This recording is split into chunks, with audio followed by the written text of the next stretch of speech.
Hello. Hello. And welcome, Thank Kelly. you. Kelly Gibbon. You might recognise Kelly from the telly. You've been on You the might. telly. Kelly's been on, is it So You Want to Be Prime Minister? It was Make Me Prime Make Minister. Me Prime Minister, Yep. right. So it's a Yep. reality TV show. It I've was, talked to you yep. about that.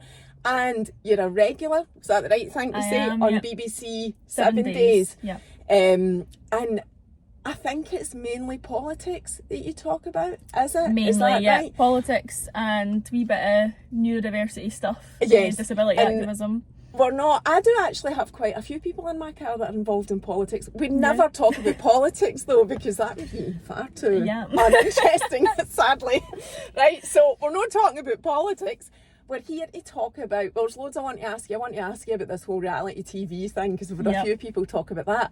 But also, it was mainly the ADHD and the autism diagnosis that drew me into you, because it's a big thing now. And I think lots of us, and I'll include myself in this, actually have neurodiverse traits, just never been diagnosed, especially if you're kind of my age. It's no, now for me, I totally accept it. Like, I do think I'm 100% on the spectrum, but actually for me, a diagnosis wouldn't make any difference to my life. But that doesn't mean that I think, people shouldn't get diagnosed, because I don't think that, because people need the support that they need. So I think you should do what's right for you. Definitely. But anyway, that's enough rabbiting on for me.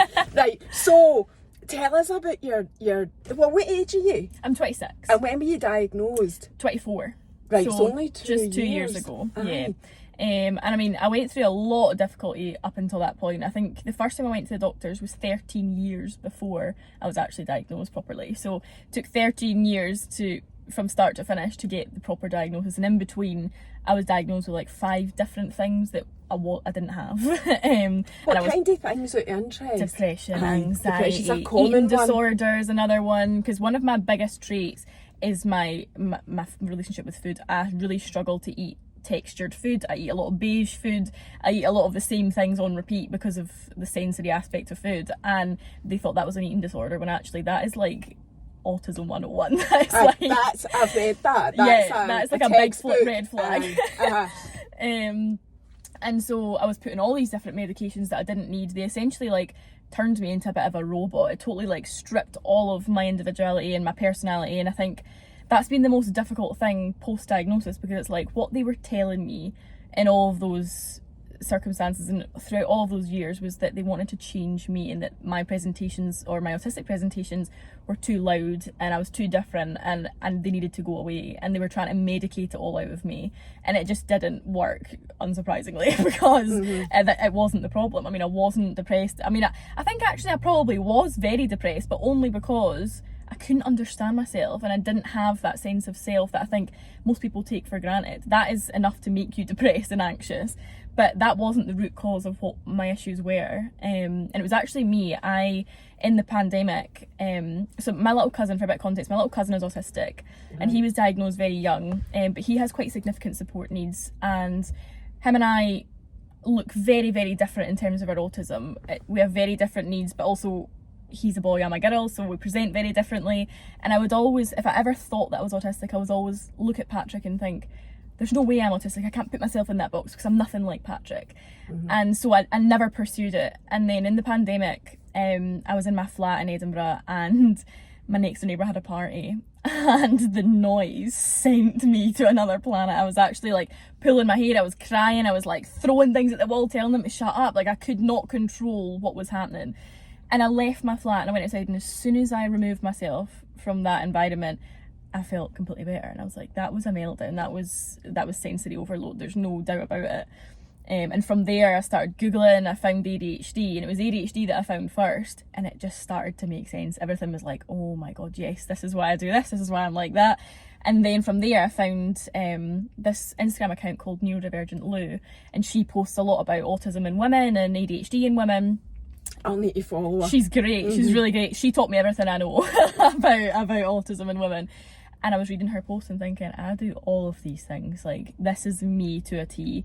And it just clicked in a way that none of the other diagnoses did. It was like, no matter what, and I think towards the end of the misdiagnosis, I was trying to squeeze myself into these boxes. I think the last thing I was diagnosed with was borderline personality disorder, which is one, a very stigmatizing diagnosis, and two, it is the number one misdiagnosis for young girls that have autism, because they look at you and they think that you're just hysterical and that you can't control your emotions, when actually, and it's a very gendered issue, it's very gendered, and I was diagnosed with that, and I was really desperately trying to squeeze myself into that box, because I was like, I need support, I need help, and if this diagnosis is going to get me that help, then I'm going to just identify with this label. But I knew that it wasn't right, I knew that it didn't explain all of my difficulties. So you were diagnosed with bipolar? Borderline personality disorder. Borderline, yeah. Sorry. Aye. So that was another one that was added. Right. That was the last thing I was diagnosed with before I was diagnosed with autism. And then, so once I seen all these posts of autism, I was like, there's no doubt in my mind that this is what it is.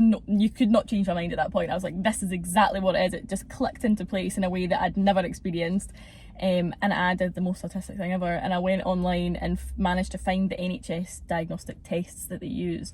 So I took them all before I even phoned my GP, and then when I went to the GP, because I know it's really difficult to get a diagnosis, and GPs can really act as gatekeepers to that diagnosis, especially for women and especially for people who are late diagnosed. So I was like, I'm not giving them any chance to fob me off. Like, I've been going through this for 13 years, like there's no way.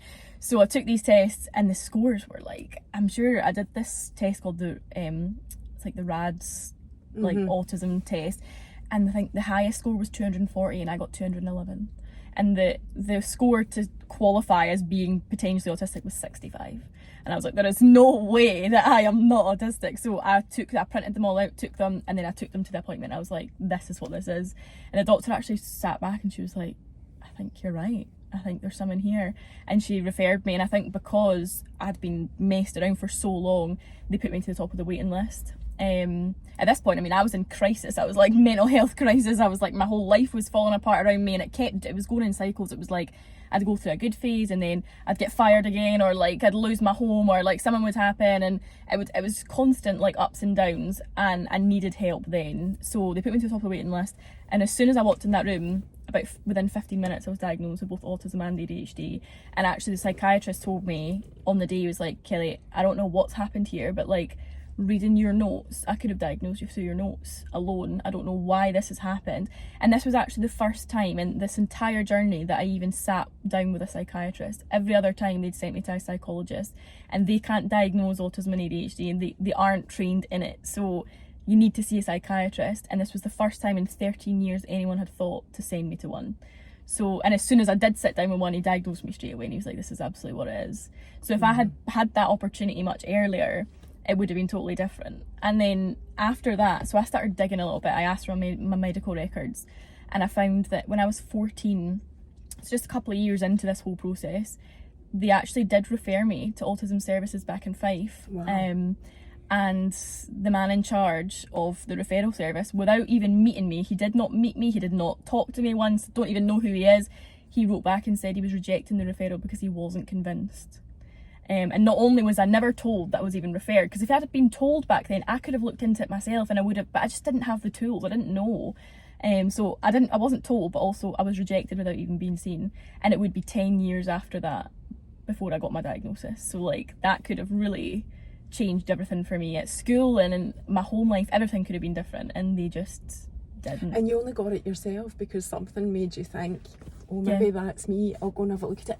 Can you talk about some of the traits? I mean, I know it's important to say, and you've touched on this already, you were comparing yourself to your cousin and going, well, that's no me. But it's so important to say that both autism and ADHD, it's a spectrum. It's a massive spectrum. So you can get people that are at this end of the spectrum and look at them and think to yourself, well, that's no me. I've got personal experience of that, as somebody saying to me, no, that person's autistic, so you can't be. You know, I have got examples of that, and even, you know, professionals saying that it is a spectrum, and you can't be, you're not, everybody's different anyway, we're all diverse anyway. So it can mean different things for different people. So I just want to say that before I ask you specifically, like, what type of traits was it that really made you dig deeper?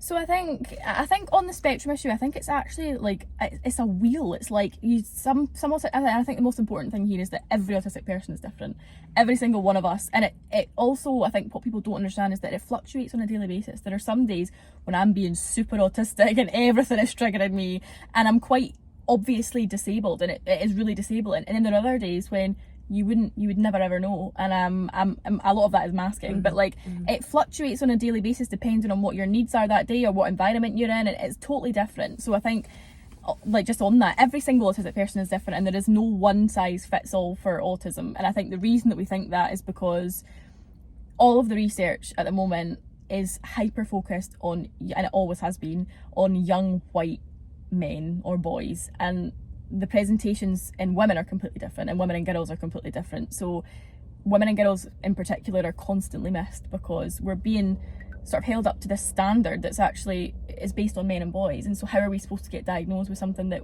we're obviously not presenting as, because that's not how we present. So that's the kind of core issue. For me, it was noise is my biggest one. I have always been like this, and it's funny to look back now because it's like, how did nobody know that I was autistic? Because now that I know, I'm like, it's so obvious. Like, I used to like scream and cry if my stepdad he had a Sonos in our house, and he would blare music and it would send me, like, it would absolutely, I'd be like banging on the floor, I'd be crying, I'd be screaming, and nobody thought there's something in her brain that's making her do that. It's not necessarily loud noise. It's like I don't mind loud noise. I've never been one to like shy away from going to a concert or fireworks or anything like that, but it's more sensory integration. So if I am, for example, if I'm watching TV and I can hear my neighbour playing music, my brain can't focus on the both. Is it like not your noise? That's how I would describe it. Exactly. Peripheral noise. And there's actually a reason for that. And I read a lot into this, and this is so, and it's something that autistic people they just do. And it's when you're diagnosed late, you tend to really hyper focus on autism and start to learn everything about it, because it's like your whole life you've been waiting for this answer. And that's exactly what I did. And I found this study, and they did an MRI scan on an autistic brain and a non-autistic brain, and they played background noise. And in the autistic brain, the back of the brain lit up, and the non-autistic brain, it didn't. And that signified that autistic people cannot filter out background noise. And so if your brain is lighting up, it's active, it's listening, and it's incapable of ignoring whatever it is. But non-autistic people can do that fine. They can fill it out and they wouldn't bother. Whereas autistic people, that is really stressful, because if your brain is constantly tuned into what's ever going on around you, and you're trying to focus on your own stuff, that's really stressful. And it's a sensory integration thing. It's not just noise either. So if there's a loud noise but there's also a really strong smell, or if there's like a really bright light and a loud noise, my brain doesn't know which sensory input to focus on, and so it starts like rushing around trying to figure out where to go, and then it just gets overheated and I start melting down. And that's always been my biggest problem, but I didn't know how to identify that when I was young. I didn't know what that was. I didn't know what that was until that night when my neighbour had that party. That was it. That was the first time I ever realised what a sensory meltdown was. So that was my biggest one. I think food was another one. Everything I eat is beige. Chicken nuggets, like, are my favourite. You sound like my Lola. Literally, chicken nuggets all day, every day. Things like Weetabix. I ate a lot of Weetabix when I was little. Just beige. Beige. Everything was beige. And did you eat the Weetabix with milk or without milk? Hot milk. Right. So mushed up. Yeah. So you could eat it like that. Yeah. So it had to be kind of. I don't like it with cold milk. It's too crunchy. I don't like that. But with hot milk, I found it really soothing and comforting. And that's Weetabix is one food that a lot of autistic people, and porridge and things like that, anything beige, it's fine. And I mean, I've always been like that since I was little. I think when I was really young, I did eat some vegetables and things like that, but as I started to grow into even like a small child, I just stopped. I wouldn't eat any vegetables, wouldn't eat anything. Into my teenage years, would not eat a single vegetable or fruit. I'm still like that now. I have to take supplements and I have to drink like squeezed orange juice and things like that to try and get some of the vitamins, because I literally cannot put fruit and vegetables in my mouth. And it's because fruit and veg is so unpredictable. You can get a strawberry one day that's completely indifferent in texture to the next day, and it's like my brain cannot. You need to eat strawberries when they're in season. I do actually agree with that. My brain can't process that. So yeah, I've always been like that, but they thought it was an eating disorder, and that was kind of what I was labelled with, was like and I was really, really thin when I was young too. I was really like underweight, probably because I wasn't eating enough, but also like just my metabolism. I was always underweight, I was always very skinny, and I think they just looked at that and looked at my eating habits and thought, she's got an eating disorder. And I think in some ways it is an eating disorder, and it's definitely disordered eating, but it's not the root cause. You're and this was a theme throughout this whole process, was like, you're getting the peripherals, you're getting the surface level issues, but you're not digging deep enough to find out what's actually causing any of this. And it was always autism. So those were kind of my big ones. Eye contact. I hate eye contact. Do you? I'm here sitting. No, but like I can do it, and I've always done it, and I don't think I realised how uncomfortable staring in someone's eyes made me until I was diagnosed, and I was reading about it, and I was like, actually, yeah, like I don't like that.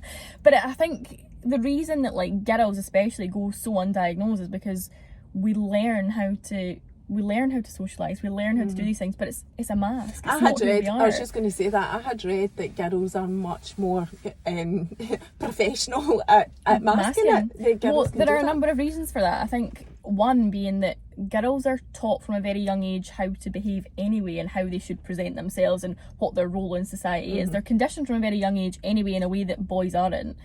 So there's that aspect to it. But I think there's just so many expectations on girls and women in a way that there aren't on men, in terms of how we behave and how we present, and that carries over into autism, because if you're being taught how, and you're being socially conditioned to present yourself in a certain way or to communicate in a certain way, you don't know any different, and so you're doing that every day. And I did it every single day until I was diagnosed, and you don't realise until you're diagnosed that is not who you are, and it's a mask that and it's really difficult to try and disengage from that mask and take it off, because if you've been living like that for, in mine, since 24 years, how do you retrain yourself to communicate? Because you've learned how to communicate your whole life, and that's how you are. So how do you take it off? It's really, really difficult. And did you relearn how to communicate? Because I think, to me, you shouldn't relearn anything. You shouldn't change anything other than what you do. You say, I am autistic, I am ADHD. So therefore, in my mind, I'm thinking, so that means you either accept you or you don't. Yeah. Like, you're not changing anything. No. You're just saying, this is what I live with, or this is who I am, or Definitely. whatever. I think the main thing that diagnosis brought for me was being able to look after myself better, and being able to advocate for my own needs. So like, I think it's important as well that we live in a very non-autistic world. It's not autistic friendly in the slightest, and if we want to survive here, we have to mask. Every single day, whenever I leave the house, the mask goes on. I have to, because the reality is, and I wish that it wasn't that way, but the reality is that we don't live in a very neurodivergent friendly world. It's not set up for us.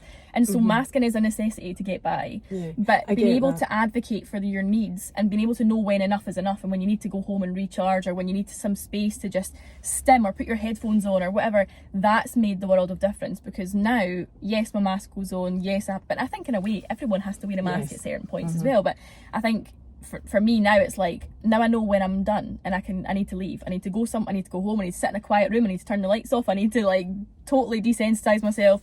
I know when to do that now, whereas before I was just trudging along every single day, trying my hardest to mask left, right and centre, and failing miserably, and not knowing how to look after myself. So diagnosis is really, all it's really done for me is that awareness, and being able to advocate for myself in a way that I never had before, and it's made the world of difference to my life and to my well-being, and just my productivity and everything as well. Like, everything has just totally changed overnight for me. So that's the autism.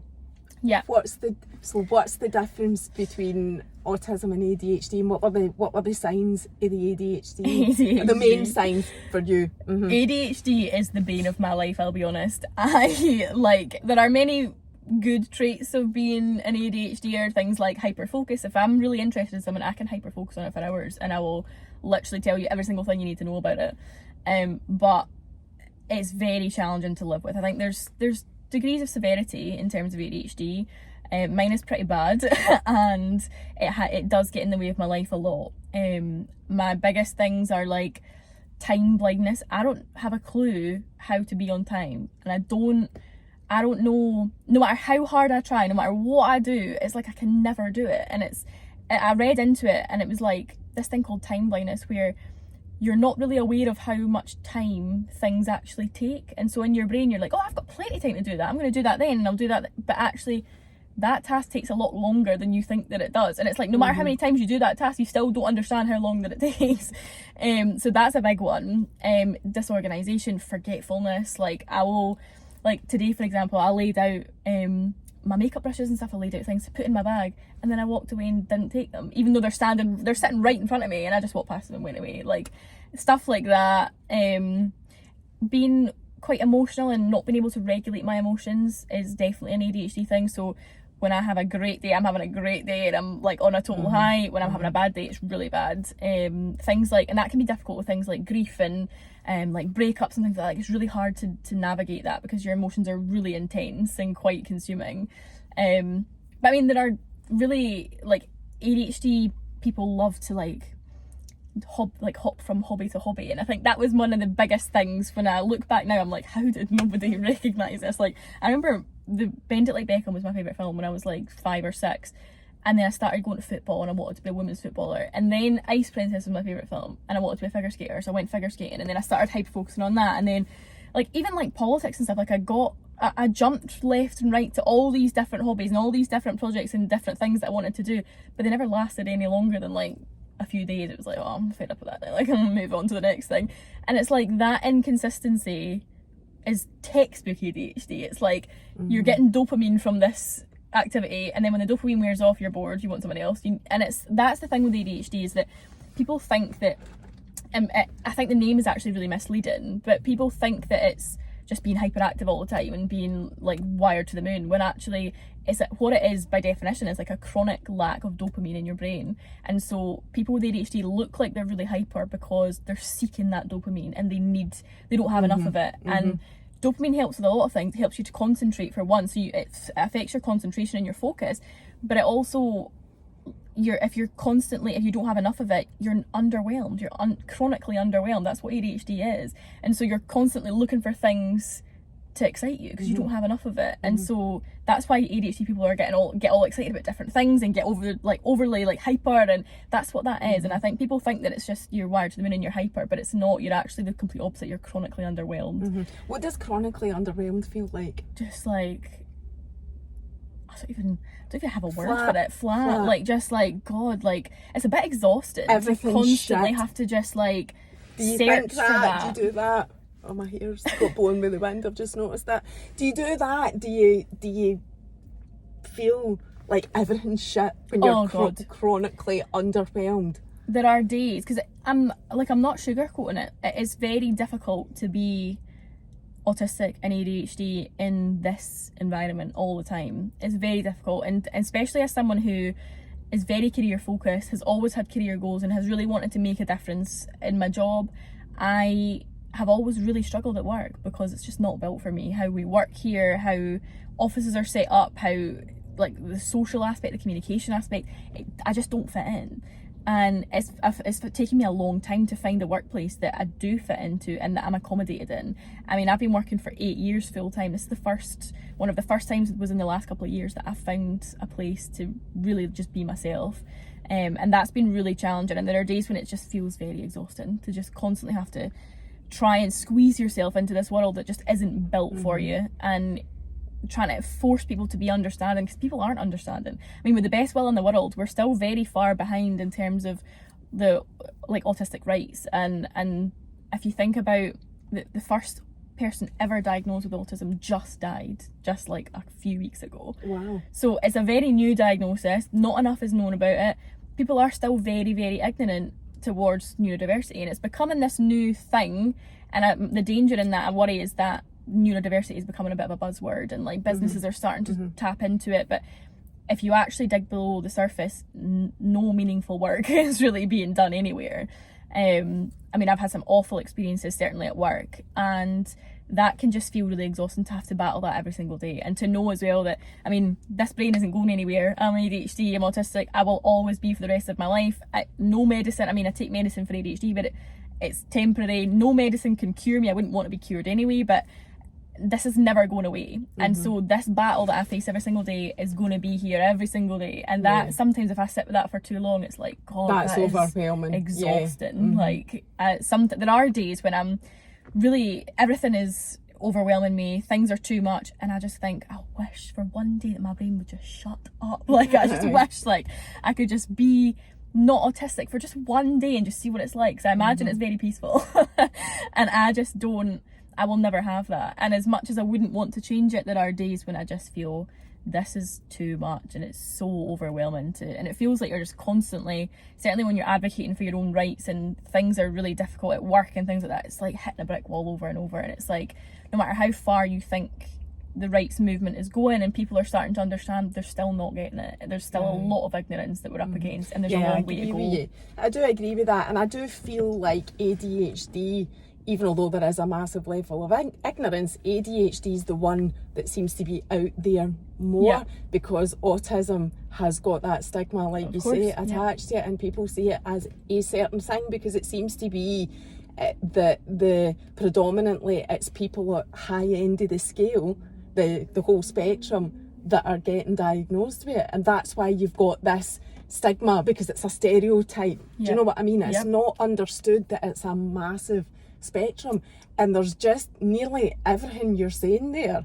I'm going, I knew it. I knew that was me. I know, but I knew that anyway.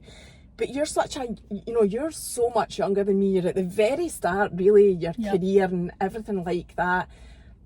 How is it affecting your career?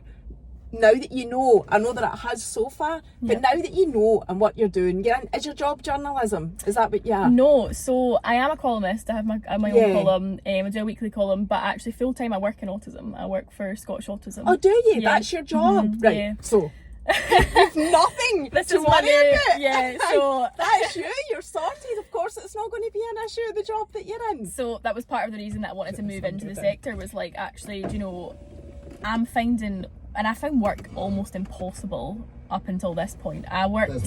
Sorry.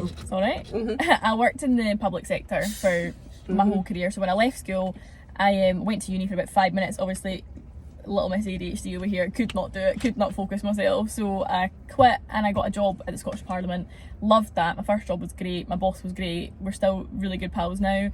And then I moved to... tried the bank for a while, didn't like that, left, went to the House of Commons, and that was where I had my first really difficult So you've been down to London? So I was based in the constituency, but he represented a constituency in Scotland, and he had an office in London and things like that, but I was based in the constituency. I had my first really, really challenging experience there, and that was the first of a few. It was like that kind of opened my eyes a bit, and at the time I was still not diagnosed, so I still didn't understand. And I think for that reason, like, there were a lot of that was my fault too. I mean, like, I was going in there, my brain was on fire, like my brain was literally on fire every single day, and I was bringing that into the workplace, but also I couldn't help it. I couldn't understand. I didn't know what was wrong with me, and I didn't know how to help myself. And I was sitting in this room with like other people were typing, there was noise, and I was trying to focus, but I had ADHD, so I was getting distracted, and it was so overwhelming. And someone in that office was really unpleasant and not nice, and it just exasperated everything, and I totally crashed and burned. And it only took about 7 months, totally crashed and burned, fell flat on my arse, and then was without a job. So that was the first of a few difficult instances.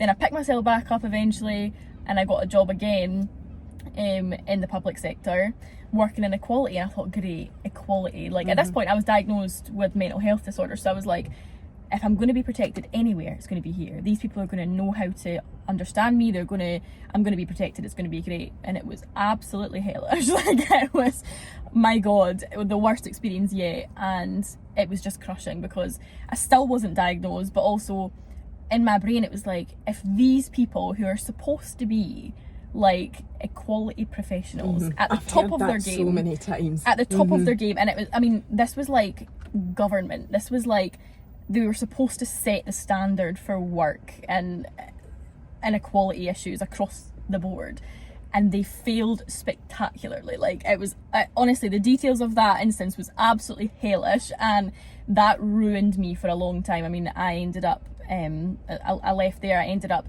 losing my home. I'd moved to Edinburgh for that job because I lived in Fife.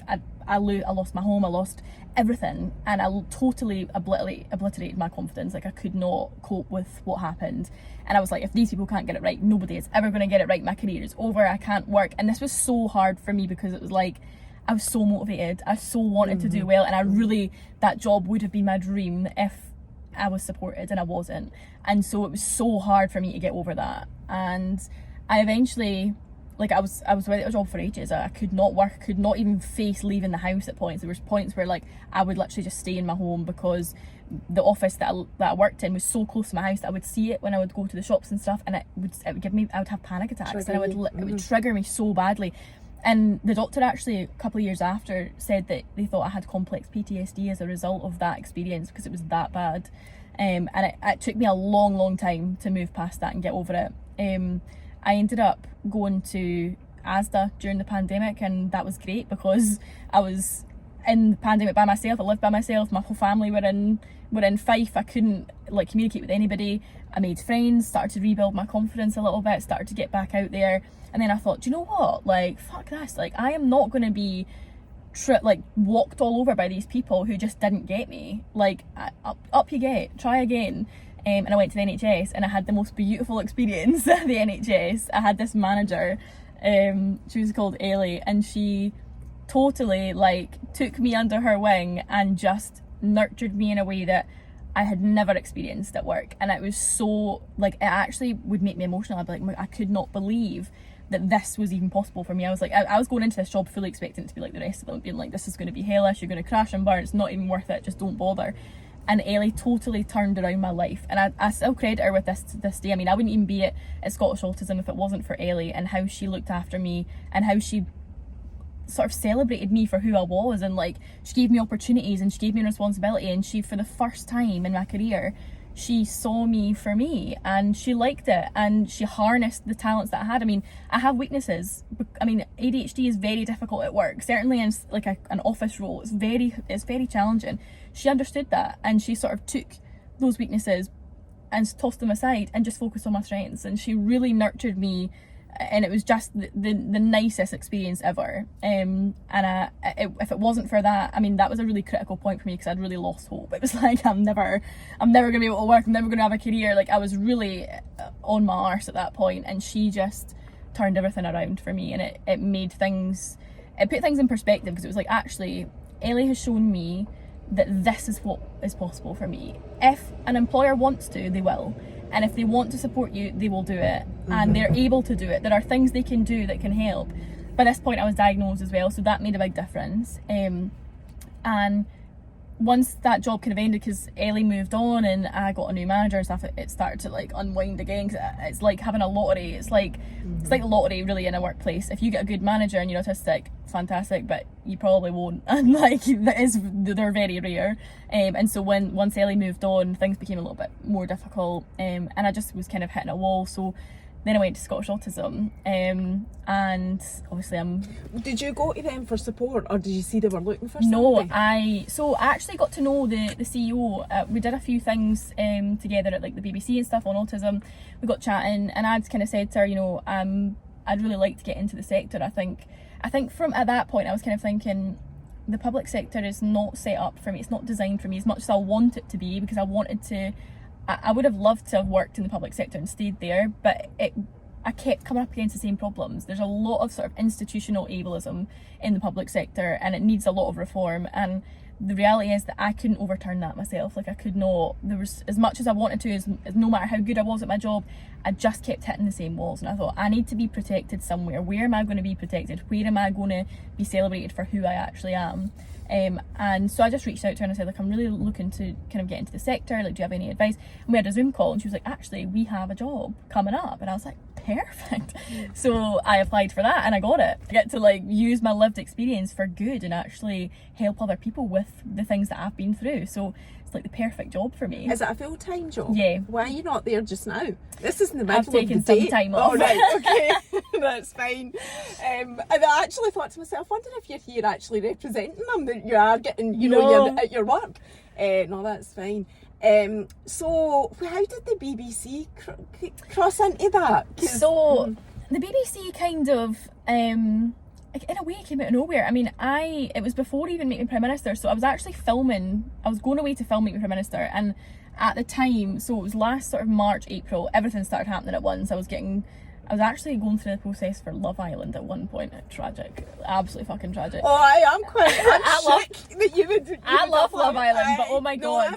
Well, most people do. I don't. I'm not into They that. they DM'd me, and I was like, oh, what's the harm? I'll just apply, it'll be fine. Like, I'll just do what they want me to do. So I went through it, and I got through a few phases, and it did not sit right with me. Like, it was screaming at me to, like, this is hellish, do not do this. Like, it's not me. I mean, imagine an autistic person in there, like, trying to flirt with folk, and I just thought, not like, something about it, as exciting as it was like, this, it just didn't sit right. It did not sit right with me at all. You're fine to watch it, but you're not fine to be part of it. Yeah, something just wasn't right. And sort of a couple of months before that, I'd seen a post about Make Me Prime Minister on social media, and I'd actually sent it to my friends and said, I would eat this show up, like, this is so my thing. I love reality TV, I love politics, like, this is so me. And they were like, oh my god, you need to apply. But I just totally forgot about it.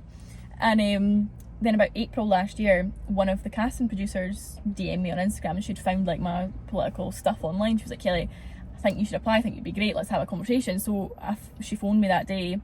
She was like, I think this is amazing, like, I think we should push forward. So I was like, yeah, sounds good. And straight away that felt different to Love Island. Straight away I was like, oh my god, this sounds really exciting. And, like, I've spent a long time building my profile and my career in politics, so if I went on Love Island I'd be tarnished with it, like, you're just that bird for Love Island. Whereas this, it was like, I can use what I've learned, and, like, this is very me. And so it was very fast. Like, I got a call that day, got a call the next day, then they flew me down to London. So that all happened in the space of about 2 days. Flew down to London, met the execs, we had like a mock debate with other people who had applied, and it was like, we had to show them how we argued and what we talked about. How do you cope in a debate situation? Because I find I can't even really enter a debate, to be honest, because I'm a bit like, no, it's my way or no way. No, you're wrong. I am right. Like, I just, even although I know that's not the case, everybody's got their opinion and whatever, but I just can't control my emotions and myself enough to have a debate. I'm very much the same, but I think actually that's my strength in a debate. Like, I don't take no for an answer. I'm like, actually, no, you're wrong. Like, you really wrong. swore there. You really wanted to say you're fucking wrong. You are fucking wrong. I mean, like, I'm very objective about my politics, and I'm very, like, I'll look at it, and this is an autism thing, because it's like, you think very black and white, and you can't separate the grey area. And do you not get really wound up? Like, I get really, it's very easy to wind me up. Certainly about politics, but I look at an issue and I'm like, no, but that's wrong. Like, on a human being level, like, that is wrong. I don't care what anybody says. And so, but I could argue a brick wall. I've always been like that. Like, I can argue with anyone about anything. Like, I will find someone and pick a hole in it, and, like, I'll argue about it. And I've just always been like that. That's a very ADHD and autism thing to, like, but be. Do you ever find, though, to actually walk away from the whole debate, the whole conversation, even although you know morally you're right, for your mental health, it's better to turn your back and walk away? I honestly don't. Do you ever do it? I can't do you never do it? I can't do it. My brain will time. literally not allow me. I'm like, I have to. And my mum thinks it's hilarious. Like, she will tell you, I could argue with a brick wall, and I have to have the last word. Like, I will not. If I'm right and I know that I'm right, I'm like, yeah, but no, but like, and I just cannot let it go. Like, I cannot. Like, my brain just won't allow it. And so, like, that's why I absolutely stormed Make Me Prime Minister, because I was like, I'm right. Like, I know that this is right. And I think the thing with Make Me Prime Minister was actually, a lot of the time I was right, and a lot of, as Make Me Prime Minister was a culmination of years of political activism. I knew my stuff. I went in there knowing my stuff and knowing how to, I mean, I'd had the advantage of, I'd worked in government, so I'd worked on policy. I knew what I was doing, and a lot of them had no experience, and so I knew that I was right most of the time. I knew that I knew what I was talking about, and that was a big advantage for me in that competition. So I take it you go straight through, and well, you were on the show. I haven't watched any of it, but it's quite easy to pick up what it's about. So you got on. Yeah, so it was very quick. I mean, that's kind of happened the first week in April, the first initial conversations. Went down to London, got shortlisted again, went back to London, met the execs last year, met the execs, and then I went on holiday to Greece, and they called me when I was in Greece. They were like, right, you're done, we want you to do the show, you need to move next week. So I had to pack my bags and go to London. That was on, I think it was like the Monday or something. It was the next Monday that I moved down to London and started filming. And it was really, were you there for? About 6 weeks. Did they pay for your accommodation and all of that? Because London's so expensive. Oh, London is, yeah. Nice, but lovely place. Lovely, but extortionate. But yeah, we were in a COVID bubble because, I mean, we're still kind of fresh at the pandemic, and filming a TV show is very expensive. And so, like, if anyone caught COVID, it would cost them so much money to shut the production down and restart it and stuff. So we were all in a COVID bubble. So I was literally thrust into this environment with, like, all the other contestants. We all had our own rooms and our own apartments, so I wasn't living with anybody per se, but like we were all living in the same building, and the only people we were allowed to speak to were each other. So, and then when the days that we were filming, we weren't allowed our phones so you would kind of do it in bursts. So like each episode took about 3 days to film, 2-3 days, and you would do like 3 days of like sort of 15-hour days filming, and then you'd have like 1 day off, and then you'd go into the next episode, or if you got sent home you would go home or whatever. And so for those 3 days you weren't allowed access to your electronics because you could Google the challenges, or you could get help from I mean, I think it was a bit weird. It was a weird rule because it was like, why are we not allowed to research? But anyway, we did that. And I loved it. I absolutely loved it. What kind of stuff was it? What was your challenges? So every week was a different policy issue. So it was like, we did healthcare, we did crime, things that, and we did energy, we did crisis situations, and each week you got put into like a team, and the sort of people who were judging the competition, they put you into your teams. It's kind of very much like The Apprentice. Like the setup is the exact same as The Apprentice, but for politics. And at the start of the week you would elect a prime minister in your team to lead your team that week, and they would appoint like a cabinet. So it was like a fake cabinet, and we had cabinet rooms that were all dressed up like actual cabinet rooms. It was like, for a little politics geek like great me, fun. For a geek like me who loves politics, it was like the best thing ever. I was like, oh my god, I love this. And each week we got set a challenge. So healthcare, for example, I was prime minister when we did healthcare, and the challenge was to make a difference in terms of the obesity crisis and how we could tackle it, and you had to come up with a policy. So first and foremost, you had to research, you had to come up with a policy, you had to do a media launch for that policy in public. I mean, I went to London Bridge or Tower Bridge actually, and did like a big media launch with the public, and you had to do all of this. You had to write a policy, then you had to go head to head at the end of your challenge. You went head to head in a debate that was attended by the public on your policy issues, and you had to kind of fight it out, and then the audience picked who they thought was the best policy and who they thought was the best prime minister. And then if you won, your whole team was safe and you went through to next week. And if you lost, or your team lost, you were all up for eviction kind of thing. And I didn't lose once. My team never got the opportunity. So did you get down to the final? Yes. Because I know it wasn't you that won it. I know that much. So you were in the final. Yeah. Well done. And I was the only contestant to have won every single challenge every week. I never didn't lose a challenge. And that, I'm not meaning to blow smoke up my own arse, but that was not a coincidence. I mean, this was years in the making for me. Like I'd spent a long time learning policy and politics and activism, and I'm good at it, and it's what I love to do. You're passionate about it. I'm passionate, and I think that was the big difference between that and Love Island for me. If I'd went on Love Island, I would have been playing a character. I would have been someone nobody would have been able to recognise me. It would have been a different version of me, whereas this was me. Like this was me to my core.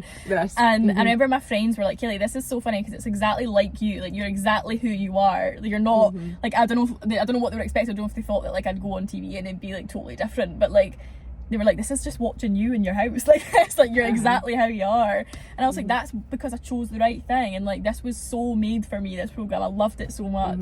I mean, I did get exhausting like towards the end as an autistic person, filming 15 hours a day, for having 6 to weeks. think, and also the challenges were hard. I mean, you don't see it on the show, but we had 30 minutes to like come up with a policy, and like you have to like cost your policy, and you have to justify it, and it has to actually be realistic. Like you're being judged by people like Alistair Campbell and Saeed Avarsi, who have both worked in government at the highest levels, and they're looking for genuinely real policy, but you have 30 minutes to like come up with this. And you're also dealing with like the politics of your team and like who you've got in your team, and there were a lot of politics in terms of the casting. Like there was a few people who were absolutely insufferable. And like, yeah, the competitiveness would be at absolute 100%. max, and that in itself is something extremely difficult to I mean, deal we were with. quite lucky with the cast in that like a lot of us really got on, but there were definitely like a couple of occasions where it was hellish, and it was like you were having to kind of navigate that, which I mean, that's the beauty of reality TV, isn't it? Like, that's what they want, that's what makes the good television. But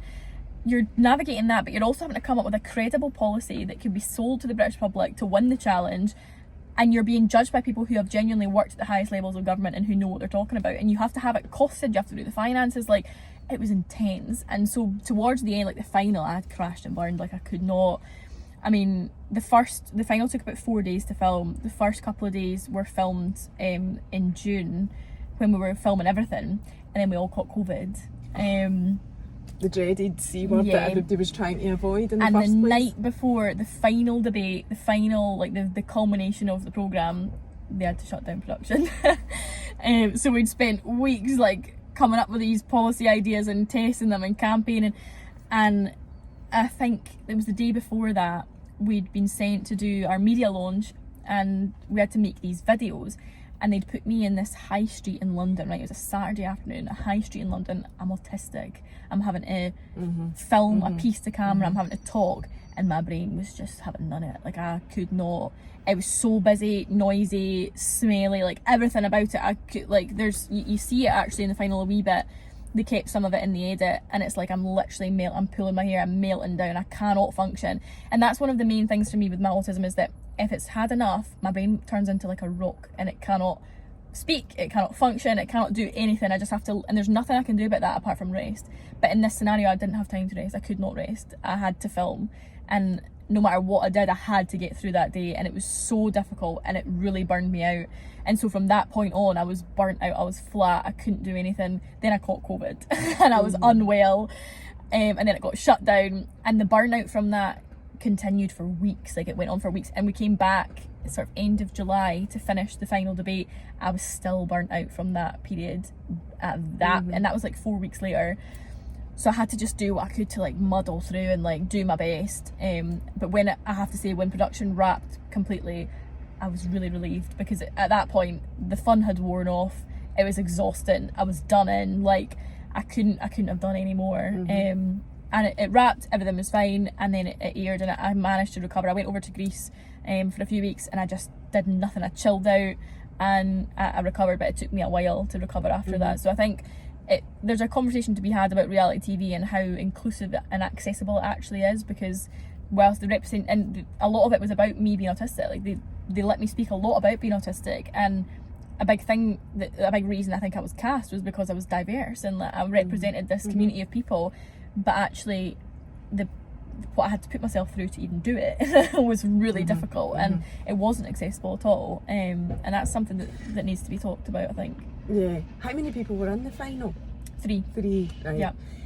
Still incredible to achieve that. That's amazing.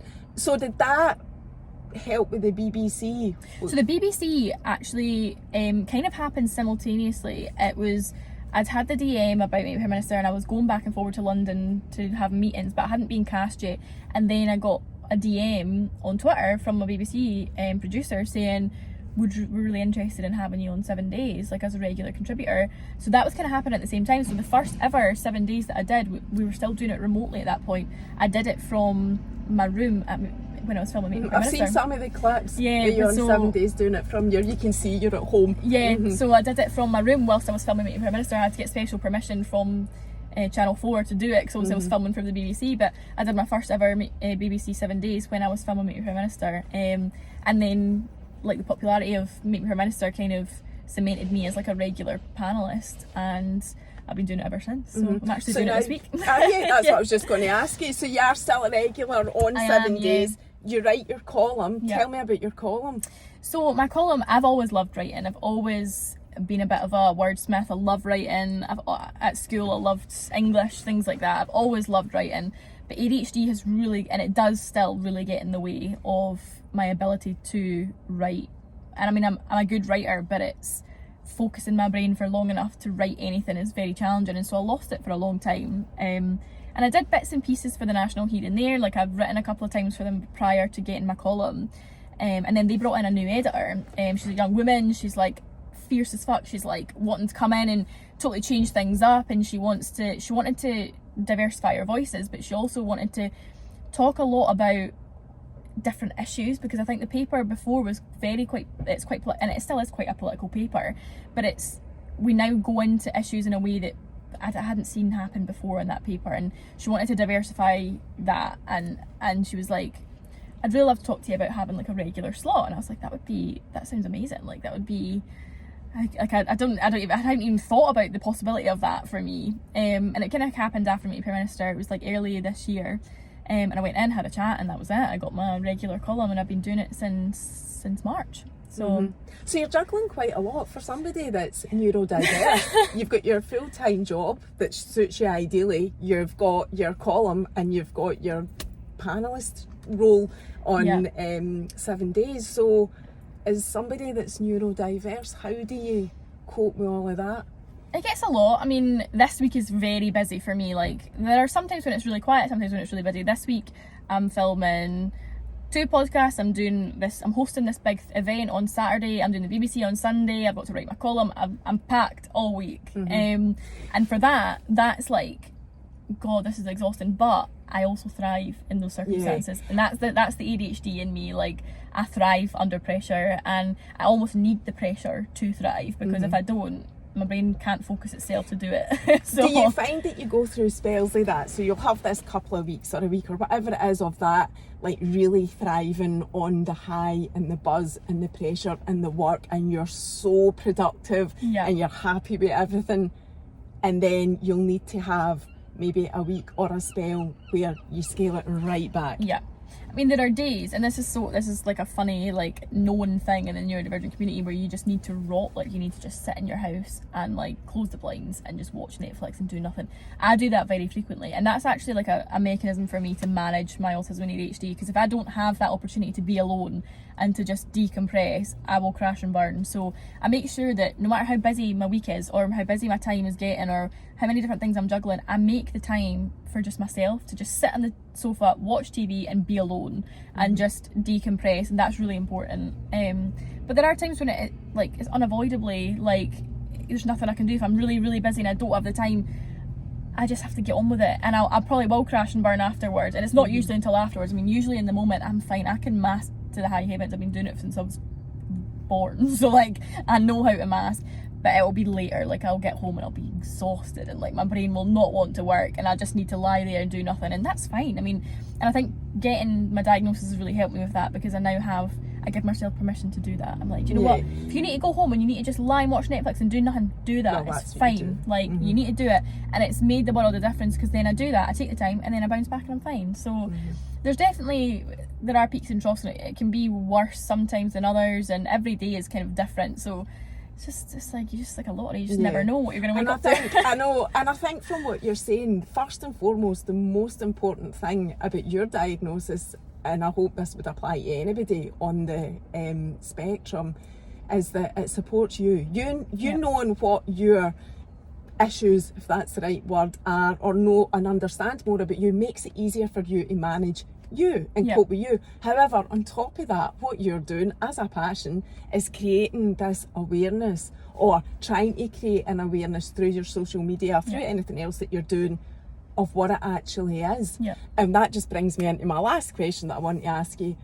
Well, there's a couple of things I want to say though. It's important, I think, for my audience as parents, you know, that'll be watching this, of autistic or ADHD children, because it's become more, there is more of an awareness, although we're not where we need to be, I realise that, but because there is more of an awareness, more children are getting the diagnosis earlier, therefore getting the support. But what's happening then, now we've got these labels and we know what people are managing and living with and coping, parents are becoming more worried. Well, what does that mean for the future? Will my child survive in a world, you know, that is the way that it is if they're neurodiverse? So I think there's a huge thing there that parents can take comfort from, that there is a life for your 100%. Child if they're on the spectrum. 100%. And I think, you know, whether you admit that your child is neurodivergent or not, if they're neurodivergent, they're neurodivergent. And like, there's nothing you can do about it to change that. And so people get very tied up in labels and not wanting to label their children. I mean, I faced a lot of that when I was diagnosed. It was like, why do you want a label? It's not about a label. It's knowing who you are and like being able to harness that. I mean, I think people really view autism as a really negative thing, and there's a lot of... But it's so not. If you look at anybody that's creative or successful, I mean, there's a lot of big names out there. And there's a lot of benefits to being autistic that people don't ever talk about. It's just so stigmatised and it's not understood. And I think that's another thing, is that people fear what they don't understand, and there is not enough understanding about it. So it's understandable, but at the same time, you know, I don't want to label my child, or like, what if they don't have, like, regardless of what you choose to do, or whether you label them or not, or whether you accept it or not, that's not going to change who they are. They're autistic, they're ADHD, they are what they are. The best thing you can do for them, to give them the best chance that they could possibly have, is to embrace that. And I mean, for me, my diagnosis was denied to me for so many years, and that was so detrimental to me. That stopped me having a life. It stopped me from reaching my potential. It stopped me from doing the things that I wanted to do. The minute I got that diagnosis, I moved forward and everything started to change and fall into place for me. So, I mean, the best thing you can do if you want your child to have the best chance is to accept them for who they are and to celebrate that. And I mean, if your child needs a little bit more support, what's wrong with that? There's nothing wrong with that. If your child needs a reasonable accommodation to do something, give them it. Let them, and I think one of the biggest things as autistic people is this, like, we're kind of shamed, and we're taught that being autistic is a bad thing, and that's so damaging to both your confidence, your mental health, everything. And actually, if you're just celebrated for who you are, you'll shine in your own way. And that's the only advice I can give, is just be accepting, don't be judgmental, educate yourself about autism before you make snap judgments about it. I mean, and I think that's what my sort of mission in all of this is, and I'm lucky enough to have a platform where I can talk about it, is putting a bit of a face on what autism can actually look like. I mean, people wouldn't look at me and think that I'm autistic, and they would, and I get that a lot. They're like, I would never have thought you don't look autistic. Autism doesn't look like anything. It's just who I am. It's not an illness, it's not a disease, it's just who I am. My brain is just wired in a way that is slightly different to everyone else. What is wrong with that? I would argue though, Kelly, and I know I'm digressing massively, but that is such a good point to finish on. I love that, because I talk about that all the time, about accepting your children for who they are, because I know for a fact people are still struggling with that. They're 100%. Still trying to make their children something that they're not, and not letting them be who they are. But I would actually argue, the more I've looked into it myself, I think there's actually more people on the whole spectrum. Well, this is the thing. Than there is that, isn't it? And yet we paint this picture of normal and how you should be and whatever, and it's like, well, hold on. I mean, right now, I'm sure the statistic is like 1 in 7 people in the UK are neurodivergent. But that is, I'd say it's so it's so underdiagnosed. So, and I think, like I said earlier, we're really in the early stages of autism diagnosis still. We're really in the early stages of, certainly like ADHD, for example. Adult ADHD has only been a diagnosis since 2008. ADHD has only been a diagnosis since 2000. So we're very early in terms of, I mean, it wasn't until 2018 that gender differences in ADHD were even acknowledged. So you're talking that's like a whole other debate. 2018. So we're still in the early stages of all of this, and as this progresses in years to come, we're going to start realizing that actually it's not that uncommon. And I think as we progress, it will become less scary to be autistic, because you'll know loads of autistic people, and you'll know loads of people who have ADHD.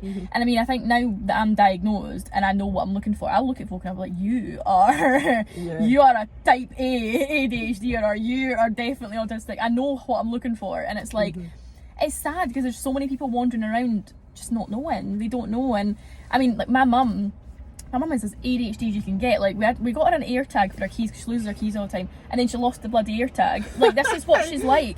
She's always been this way, and she's now into her sort of mid-50s, and she's never known who she even was, or like she's never had that diagnosis. And there are so many like her that are just walking around not even knowing that, and you're subconsciously having to make all these decisions, and like you're having to constantly mask and like do all these things to protect yourself, and you don't even realize that you're having to do it because you're just trying to exist as you are, but you don't really know who you are. And there are so many people wandering around like that now, And in years to come, that will change, and you'll start to see more diagnoses. And I think people are starting to make noise about that now. They're starting to say like, oh, we're just diagnosing anybody. Everyone's getting diagnosed with ADHD, and TikTok is making it a trend. But actually, it's a really good thing. Yeah, I know. I think that as well, because it also how can you overdiagnose anything? I mean, this is a very autistic thing to say because I'm looking at it very black and white. But I'm like, how can you overdiagnose something? I mean, like, if I broke my leg, would you say to me, nah, we've got too many people with broken legs, you can't have a broken leg?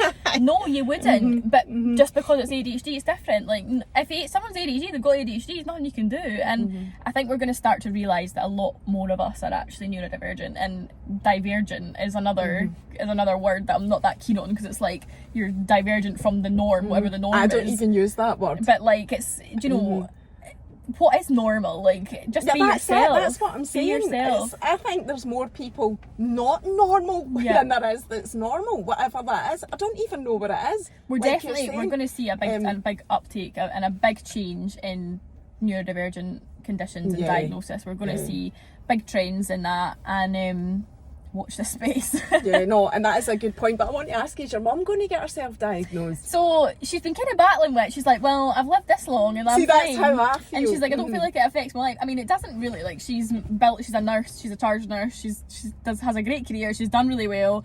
For me, like, the diagnosis was necessary. I was literally I was in the trenches. But for her, it's like she's kind of got through life, she's fine, but it adds a layer of stress to her life that I don't think she even recognises, really. I mean, I'll watch her trying to leave the house, and it's like, she's forgot her keys, she's forgot her phone, she's forgot this, she's running back and forth, she's late, she's unorganised, like, and it's stressful. That's really stressful. And so for that reason, she might look into it. I think another thing is that she's now in her mid-50s, she's kind of dealing with menopause, and I think for the first time her ADHD is starting to show up for her, because it's sort of combining with the menopause. And so for her, whilst her ADHD symptoms have maybe been a bit more dormant in years gone by, and she's managed to get by, I would agree she's with finding that. it more difficult now, because the menopause has kind of flared up other issues, and it's kind of working, and like it's compounding. So I think one thing that's kind of putting her off is the waiting lists are incredible. Like, there are parts of the UK where it takes 6 years. Yeah, and it's like, what is even the so point? Much. Yeah, and you do think to yourself, as a woman who's approaching 50 as well, I don't want to add to it when I know myself anyway, and it's not going to make any difference. So I know exactly how she's feeling. If you were to get diagnosed, would you want to take medicine? Is that the why? only difference? No, I don't think so, because I've managed. Because, like I say, I'll be 50 in November. I have lived with it my whole life as well. I've managed it till this point. I'm doing what I want to do. I'm, living with my passion and doing what I want. Which I'm privileged about. That sounds dead like, I just do what I want, and I don't mean it like that. I just mean I'm very comfortable with what I do, and I'm happy and whatever. So I do feel that a diagnosis would not actually benefit my life in any way, because I've got my life to where I need it to be, although I think it would have in the past. And that's why I would say if you do want a diagnosis, and that's why I'm advocating for that. And that's the only thing that a diagnosis would change for me, is that I would be able to advocate for it with a diagnosis. Do you know what I mean? It puts you in a better position for advocating for it. Do you know, I mean, maybe I would change for that reason.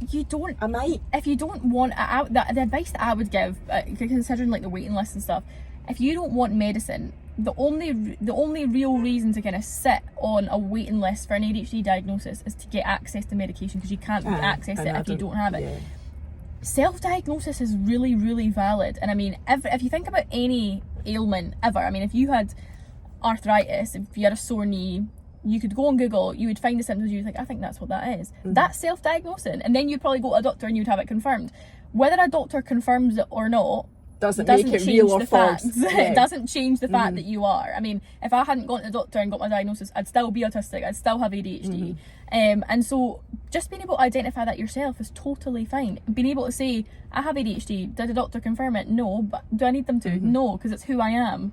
And that's totally fine too. You can advocate for it without having a diagnosis. You can identify as being ADHD without having that piece of paper. The piece of paper is virtually useless. It doesn't do anything. I do think I do advocate for it anyway, though, because I accept everybody for what they are, and I think even without putting neurodivergent onto that It is just absolutely accepting everyone for who they are, and you would think that was quite a simple thing to be and have, but it's actually not. It's not. But anyway, I'll end it there. We're well over an hour. I don't want to take any more of your time up. Thank you so much for coming and sharing all of that. So interesting. Loved it. Thank you. Thank you very much. Bye.